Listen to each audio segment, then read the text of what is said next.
మధ్యాహ్నం 1:04 ఎల్బీ స్టేడియంలో ప్రమాణ స్వీకారం చేయనున్నారు. రేవంత్ తో పాటు నేడు మొత్తం 11 మంది మంత్రులుగా ప్రమాణం చేయనున్నారు. డిప్యూటీ సీఎంగా మల్లు భట్టు విక్రమార్క ప్రమాణ స్వీకారం చేస్తారు. ఉమ్మడి ఖమ్మం జిల్లా నుంచి ముఖ్య నేతలుగా ఉన్న ముగ్గురికి కేబినెట్ లో చోటు దక్కింది. మల్లు భట్టు విక్రమార్క, తుమ్మల నాగేశ్వరరావు, పొంగులేటి శ్రీనివాసరెడ్డి మంత్రులుగా ప్రమాణ స్వీకారం చేయనున్నారు. ఇక నల్గొండ జిల్లా నుంచి ఊహించని విధంగా ఉత్తమ్ కుమార్ రెడ్డి, కోమటిరెడ్డి వెంకటరెడ్డికి అవకాశం కల్పించారు.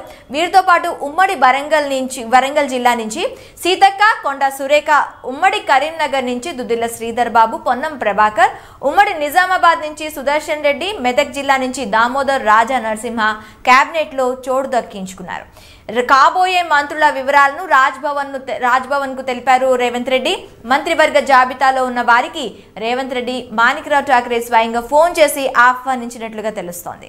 దీనికి సంబంధించి మరింత సమాచారం మా ఇన్పుట్ ఎడిటర్ సంజయ్ అందిస్తారు. సంజయ్, మొత్తానికి ఈ రోజు చాలా అంటే 3వ తేదీ ఎలక్షన్ రిజల్ట్స్ వచ్చిన తర్వాత దాదాపు 3 రోజుల తర్వాత ఈ రోజు ప్రమాణ స్వీకారం ఉండబోతుంది. ప్రమాణ స్వీకారానికి ఏర్పాట్లు కానీ క్యాబినెట్ లో ముఖ్యంగా ఎవరెవరు ఉండబోతున్నారు, ముఖ్యంగా రేవంత్ క్యాబినెట్ లో ఎవరెవరికి కీలక స్థానాలు దక్కనున్నాయి? మాదిరి మొత్తం మీద ఈరోజు రేవంత్ రెడ్డి కొత్త ప్రభుత్వము ఈరోజు కొలువు తీరబోతుందని చెప్పుకోవచ్చు. మధ్యాహ్నం 1:04 రేవంత్ రెడ్డి ప్రమాణ స్వీకారము అయిన వెంటనే డిప్యూటీ సీఎంతో పాటు మరికొంత 11 మంది మంత్రులు ప్రమాణ స్వీకారం చేసే అవకాశాలు చాలా కనిపిస్తున్నాయి. మనం ముందు చెప్తున్నటువంటి గత 2 రోజుల నుంచి చెప్తున్నటువంటి అంశం ఏంటంటే అన్ని జిల్లాలకు సంబంధించినటువంటి గతంలో మంత్రులుగా పనిచేసిన వ్యక్తులు కావచ్చు, కొత్తగా ఎమ్మెల్యేలుగా ఎన్నుకోబడ్డ వ్యక్తులు కావచ్చు, ఎవరేమైనా కూడా మనం 2 రోజుల నుంచి చెప్పుకున్న అంశమే మొత్తము ఈ జిల్లాలకు సంబంధించిన వ్యక్తులు ఎవరైతే పేర్లు ఈరోజు 11 మందితో పాటు ఒక డిప్యూటీ సీఎంగా చెప్పుకున్నటువంటి వ్యక్తుల పేర్లు మనం గతం నుంచి 2 రోజుల నుంచి చెప్పుకొస్తున్నాం. ముఖ్యంగా మొత్తం 18 మందికి సంబంధించినటువంటి మంత్రివర్గంలో ఇప్పుడు 11 మంది ఒక డిప్యూటీ సీఎంకు అవకాశం కల్పించారు. కొన్ని రోజుల తర్వాత ఒక 2-3 రోజుల తర్వాత మరికొంతమందిని మంత్రివర్గంలో తీసుకునే అవకాశం ఉంది. మనం చెప్పుకున్నట్టు ఖమ్మం జిల్లా నుంచి గతంలో పొంగులేటి శ్రీనివాసు ప్రత్యేకంగా ఐ డ్రీమ్కు న్యూస్కు ఒక ప్రత్యేకమైన ఇంటర్వ్యూస్ ఆయన ఖమ్మం జిల్లాలో ఏ ఒక్కరు కూడా బీఆర్ఎస్కు సంబంధించిన ఎమ్మెల్యేలు గెలవరు, గెలిచినా కూడా వాళ్ళ అసెంబ్లీ గేటు తాకని అనేది చెప్తం చేశాడో అదే ఆయన నిరూపించాడు. ఆయనతో పాటు తుమ్మల నాగేశ్వరరావు, పొంగులేటి శ్రీనివాసరెడ్డితో పాటు డిప్యూటీ సీఎంగా భట్టి విక్రమార్క గతంలో ఆయన కాంగ్రెస్ పార్టీలో కాంగ్రెస్ వీర విధేయుడు అని చెప్పడానికి భట్టి విక్రమార్క ఖమ్మం నుంచి ప్రాతినిధ్యం వహిస్తున్నారని చెప్పుకోవచ్చు. ఆయన మధుర నుంచి గెలుపొందారు. ఇప్పుడు డిప్యూటీ సీఎంగా ఆయనకు అవకాశం కల్పించారు. ఆయనతో పాటు మరో 11 మందికి ఈ క్యాబినెట్లో బెర్తులు కన్ఫర్మ్ అయినట్టు వాళ్ళకు మాణిక్య ఠాకూర్, తెలంగాణ ఇన్ఛార్జి ఉన్నటువంటి మాణిక్య ఠాకూర్ వాళ్ళకు నేరుగా ఫోన్ చేసి వాళ్ళకి చెప్పడం జరిగింది. రేవంత్ రెడ్డి ప్రమాణ స్వీకారం అనంతరము ఈ 11 మంది డిప్యూటీ సీఎం ప్రమాణ స్వీకారం చేసే అవకాశం ఉంది. ముఖ్యంగా నిన్న రేవంత్ రెడ్డి ఏదో ఢిల్లీలో హడావుడిగా గడిపినటువంటి కాంగ్రెస్ పెద్దలతోటి ఆయన ప్రత్యేకంగా సమావేశమై వాళ్ళని ప్రత్యేకంగా ఆహ్వానించడం జరిగింది. వాళ్ళతో పాటు వాళ్ళు సాయంత్రం పొద్దుపోయేటట్టుగా హైదరాబాద్ చేరుకొని హైదరాబాద్ నేరుగా ఆయన ఇంటికి రావడం జరిగింది. అందులో భాగంగా ఈరోజు ఉదయం శంషాబాద్ ఎయిర్పోర్ట్కి ఇప్పటికే సోనియా గాంధీ రేవంత్ రెడ్డి యొక్క ప్రమాణ స్వీకారానికి రేవంత్ రెడ్డి ఎల్బీ స్టేడియానికి ఇప్పుడే విమానాశ్రయం ఇది శంషాబాద్ విమానాశ్రయం నుంచి నేరుగా వాళ్ళు పార్క్ హయాత్ హోటల్కు చేరుకునే అవకాశం ఉంది. సోనియా గాంధీ, రాహుల్ గాంధీ, ప్రియాంక గాంధీ, మల్లికార్జున ఖర్గే కాంగ్రెస్కి సంబంధించినటువంటి రాష్ట్ర ముఖ్యమంత్రులు ఎవరైతే ఉన్నారో వాళ్ళు కూడా వచ్చే అవకాశం ఉంది. మొన్నటి వరకు రేవంత్ రెడ్డి ఇప్పుడు ముఖ్యమంత్రిగా ప్రమాణ స్వీకారం చేసినటువంటి రేవంత్ రెడ్డి పార్లమెంటు సభ్యునిగా మల్కాజ్గిరి నుంచి ఆయన పార్లమెంటు సభ్యుడిగా ఉన్నారు.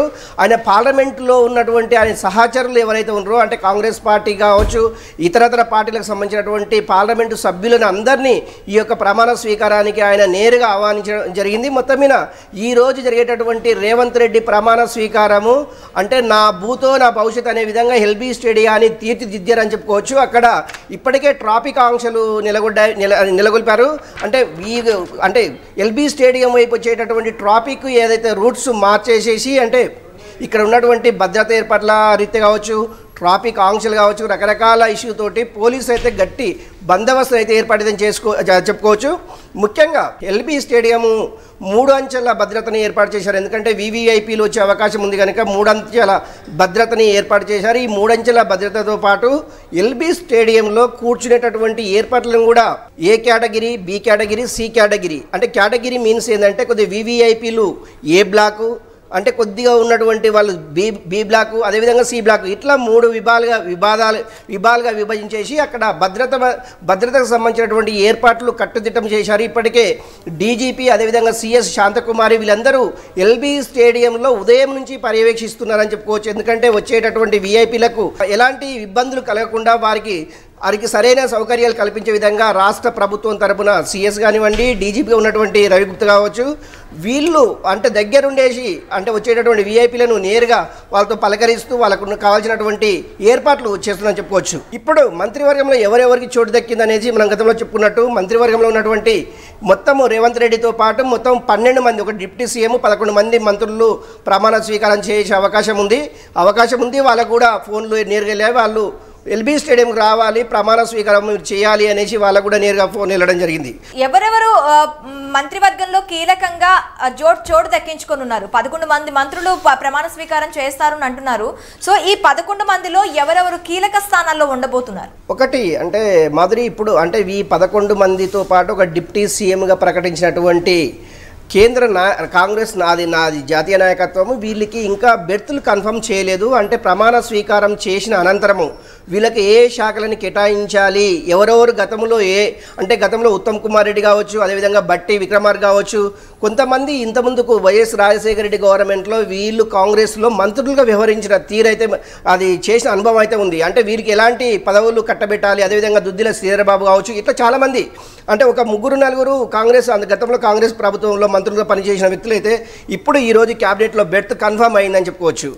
ఒకటి డిప్యూటీ సీఎంకి ఎలాంటి పోర్ట్ఫోలియో ఇస్తారు, అదేవిధంగా దుద్దిల శ్రీధరబాబు కావచ్చు, ఉత్తమ్ కుమార్ రెడ్డి వైఎస్ రాజశేఖర రెడ్డి పీరియడ్లో ఆయన యువజన క్రీడా శాఖ మంత్రిగా పనిచేశారు. అదేవిధంగా బట్టి విక్రమార్క కూడా పనిచేశారు. అదేవిధంగా దుద్దిల శ్రీధరబాబు అంటే గతంలో మొన్నటి వరకు చెప్పుకోవాల్సిన అంశం ఏంటంటే దుద్దిల శ్రీధరబాబుకు ఆయనకు స్పీకర్గా పదవి కట్టబెట్టే అవకాశాలు స్పష్టంగా కనిపిస్తున్నటువంటి మనకు వస్తున్నటువంటి సమాచారం. నిజంగా ఈ యొక్క ప్రమాణ స్వీకారం అనంతరము రేవంత్ రెడ్డి సమక్షంలో వీళ్ళు కూర్చొనేసి వాళ్ళకు సంబంధించినటువంటి శాఖలపైన కొంత చర్చ జరిపేసి వాళ్ళకి ఎవరో ఏ శాఖలపైన వాళ్ళకు పట్టుంది, వాళ్ళు ఎలాంటి శాఖలు అప్పచెప్తే దానికి సమర్థవంతంగా పనిచేస్తారనే అంశమైన కొద్దిగా డిస్కషన్ చేసిన తర్వాత వాళ్ళకు పోర్ట్ఫోలియో కల్పించే అవకాశం అయితే చాలా స్పష్టంగా ఉంది. ఇప్పటివరకు ప్రమాణ స్వీకారం అనంతరమే వీళ్ళకు సంబంధించినటువంటి శాఖలన్నీ కేటాయించే అవకాశం ఉంది మాధురి. అయితే ఇప్పుడు మనకి వైఎస్ హయాంలో కానీ కాంగ్రెస్ హయాంలో కానీ లేడీస్కి ఒక పీఠం వేయటం జరుగుతూ ఉంటుంది, ఒక మంచి గౌరవం ఇవ్వటం జరుగుతుంది. మనం ఇంతకు ముందు రాజశేఖర్ రెడ్డి హయాంలో తీసుకున్నట్లయితే హోం మంత్రిగా సబితా ఇంద్రారెడ్డి పేరు ప్రకటించిన తర్వాత ఎలా ఉంది, అప్పుడు రాష్ట్రంలో ఎలా ఉందో చూసాం. మరి ఈసారి రేవంత్ క్యాబినెట్లో అలా ఎవరినైనా అంటే మనకి ఇద్దరు కనిపిస్తున్నారు, ములుగు నుంచి సీతక్క, అలాగే వరంగల్ నుంచి కొండా సురేఖ, వీళ్ళిద్దరిలో ఎవరికైనా కీలకమైన హోమ్ మినిస్ట్రీ పదవి ఇచ్చే అవకాశాలు ఉన్నాయంటారా? ఒకటి మాధురి, ఇక్కడ మనకు స్పష్టంగా మన ముందు కళ్ళాడుతున్నటువంటి ఒకే ఒక అంశము ఇందిరాగాంధీ పరిపాలన, ఇందిరా రాజ్యము, రాజశేఖర రెడ్డి ప్రజాపాలన అనే ఈ 2 అంశాల మీదనే రేవంత్ రెడ్డి మొగ్గు చూపుతున్నారని చెప్పుకోవచ్చు. గతంలో వైఎస్ రాజశేఖర రెడ్డి పరిపాలించినటువంటి ప్రజాపాలన, ప్రజల ముందు పాలన, రకరకాల పేర్లతోటి వైఎస్ రాజశేఖర రెడ్డి ప్రజలని ఆకర్షించే విధంగా ఆయన పరిపాలన కొనసాగించారు. అలానే ఉండాలి అనే ఉద్దేశంతో రేవంత్ రెడ్డి మహిళలకు కానివ్వండి, ఆ కులాలకు సంబంధించినటువంటి, మతాలకు సంబంధించినటువంటి, ప్రాంతాలకు సంబంధించినటువంటి అన్నిటినీ క్రోడీకరించేసి వాళ్లకు ఈ మంత్రివర్గంలో చోటు దక్కే ఆ విధంగా ఆయన ప్రయత్నం అయితే సాగిందని చెప్పుకోవచ్చు. ముఖ్యంగా అంటే వైఎస్ రాజశేఖర రెడ్డి టైంలో మొట్టమొదటిగా ఉమ్మడి రాష్ట్రంలో మొట్టమొదటి హోంమంత్రిగా సబితా ఇంద్రారెడ్డి అప్పట్లో కొంత చరిత్ర సృష్టించిందని చెప్పుకోవచ్చు. ఎందుకంటే ఒక మహిళకు హోంమంత్రి ఇవ్వడము చాలామంది డిస్కషన్ జరిగింది. కాకపోతే రాజశేఖర రెడ్డి మహిళని హోంమంత్రి చేసి హోంమంత్రి సక్సెస్ఫుల్ అని నిరూపించాడు రాజశేఖర రెడ్డి. నిజంగా రాజశేఖర రెడ్డి బాటలోనే నడవాలనేసి ఇప్పుడు రేవంత్ రెడ్డి ప్రయత్నం అయితే చేస్తున్నారు. ముఖ్యంగా మనకి ఇప్పుడు ఇందులో కొద్దిగా సీనియర్గా ఉన్నటువంటి 2 మహిళలను అయితే ఇప్పటికే గత 2 రోజుల నుంచి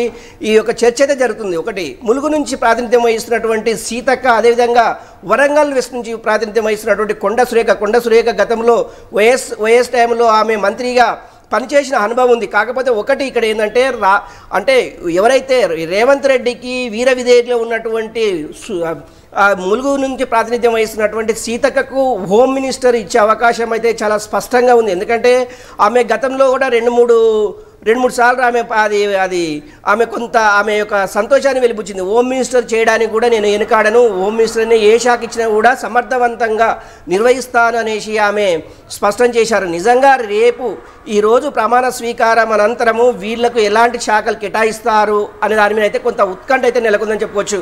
ఒకటి, ఐడ్రీమ్ తరపు నుంచి ఆమె గతంలో కూడా 2-3 సార్లు మాట్లాడుతూ హోమ్ మినిస్టరు నేను సమర్థవంతంగా చేయగలను, ఏ శాఖ ఇచ్చినా కూడా చేయగలను అనేసి ఆమె ధీమా అయితే వ్యక్తం చేశారు. నిజంగా రేవంత్ రెడ్డి వైఎస్ రాజశేఖర రెడ్డి పాలనలాగా నిజంగా మహిళలకు ప్రాధాన్యత ఇస్తే మటుకు ముందుగా హోమ్ మినిస్టరు సీతక్కకి ఇచ్చే అవకాశం అయితే స్పష్టంగా ఉంది. Madhuri. Right, thank you Sanjay.